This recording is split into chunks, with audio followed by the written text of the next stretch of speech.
আসসালামু আলাইকুম রহমতুল্লাহি ওয়া বারাকাতুহু। সুপ্রিয় দর্শক, আপনার সবাই কেমন আছেন? আল্লাহর অশেষ রহমতে আশা করি ভালো আছেন। আজকে একটি নতুন টপিক নিয়ে চলে আসলাম আপনাদের মাঝখানে। অনেকে চাচ্ছেন যে ছাদে ঘর করবেন, ছাদে একটি খামার নতুন করে করতে চাচ্ছেন। আমাদেরও চিন্তা ভাবনা আছে, আমাদের এই বিল্ডিংয়ের ছাদটাকে আমরা খামারে পরিণত করে ফেলবো উপরে। এখন আমরা চিন্তা করছি যে কী দিয়ে করলে ভালো হয়। আমরা খুবই গবেষণা করে আমরা তিনটে জিনিস পেলাম। একটি হলো নর্মাল টিন বা ইন্ডাস্ট্রিয়াল টিন, দুটো একই। তারপরে আরেকটি হচ্ছে সিমেন্ট সিট, এটি অনেকে সিমেন্ট শিট দিয়ে করে, বা অনেকে পরামর্শ যে জিও শিট দিয়ে করার জন্য। আমাদের পরিকল্পনা জিও শিট, সিমেন্ট শিট এবং টিন যেটি আছে সেটি মিশ্রণে করার আমরা পরিকল্পনা করতেছি, কোনটি করলে ভালো হয়। সব আমাদের ফলাফল সর্বশেষ আসলো, যেহেতু জিও শিট একটি তাপরোধক পদার্থ এবং টিনের দাম অনেক বেশি, এর কারণে আমরা টিন দিব না, আমরা দিব হলো সিমেন্ট শিট, এর উপরে দিয়ে দিব জিও শিট। সিমেন্ট শিটের উপর দিয়ে জিও শিট দিয়ে দিলে একবারে ঠান্ডা থাকবে ঘরটি। উপরে আমরা অবশ্যই জন্না সিস্টেম করব। আমাদের এখানে আমরা অবশ্যই লোহার ফ্রেম অ্যাঙ্গেল ইউজ করব। এই বরাবর আমরা মাচা সিস্টেম যে অ্যাঙ্গেল দিয়ে করা যায়, ওই অ্যাঙ্গেল দিয়ে মাচা সিস্টেম করে করব। আমরা এখানে উচ্চতা দিব মিনিমাম ওই সাইডে 14 ফিট এবং এই সাইডে 10 ফিট। আমাদের এখানে লম্বায় আছে হলো 40 ফিট আর পোস্তে আছে হলো 34 ফিট।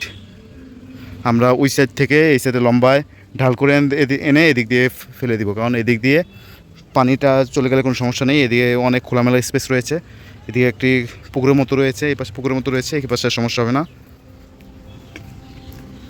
তার জন্য আমরা মিনিমাম 40 ফিটের মধ্যে 4 ফিট ঢাল না দিলে পানিটা ঠিকমতো আসবে না।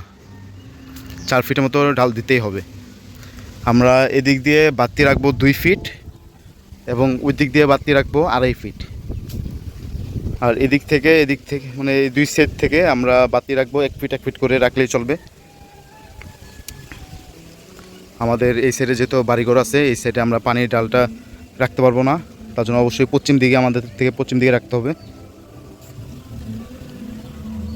আর আপনারা অনেকে চিন্তা ভাবনা করতেছেন যে ভাই আমরা টিন দিয়ে দিলে নিচে পিফোম ইউজ করলেও তো পারি। হ্যাঁ ভাই, ওইটাও করতে পারেন, কিন্তু ওইটাতে অবশ্যই আপনাদের খরচটা বেশি চলে যাবে।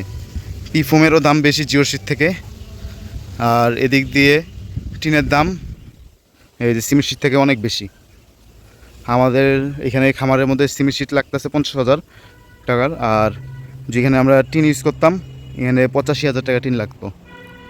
কারণ সিমেন্ট শিটের পোস্ত থাকে হলো 32 ইঞ্চি, 44 ইঞ্চি থাকে, আর টিনের থাকে পোস্ত থাকে 32 ইঞ্চি। এদিক দিয়েও এক একটা শিট অনেক বড় বড় পেয়ে যাচ্ছে, তার কারণে আমাদের সিমেন্ট শিট কম লাগতেছে, দাম কম পড়তেছে। আর সিমেন্ট শিটও টিকসই অনেক ভালো, যারা করতে চান সিমেন্ট শিট দিয়ে করতে পারেন। এর মধ্যে অনেকে বলে যে সিমেন্ট শিট দিলে পিফোম ইউজ করা লাগে না, বা টিন ইউজ করলে পিফোম ইউজ করতে হয়। এটা সম্পূর্ণ ভুল কথা। আপনার জিও শিট ইউজ না করলে এটার মধ্যেও পিফোম ইউজ করতে হবে, না হলে মুরগি অবশ্যই হিট স্ট্রোক করবে। আমাদের এখানে কিছুটা ছায়া আছে, এই গাছটির কারণে আমরা এরকমভাবে উপর দিয়ে কিছু সবুজ গাছ লাগিয়ে দিব টিনের উপর। আমরা খামারটি তৈরি করে অবশ্যই আপনাদেরকে ইনশাআল্লাহ দেখাবো ভিডিওতে। ততক্ষণ পর্যন্ত আমাদের পাশেই থাকুন। আসসালামু আলাইকুম রহমতুল্লাহি ওয়া বারাকাতুহু।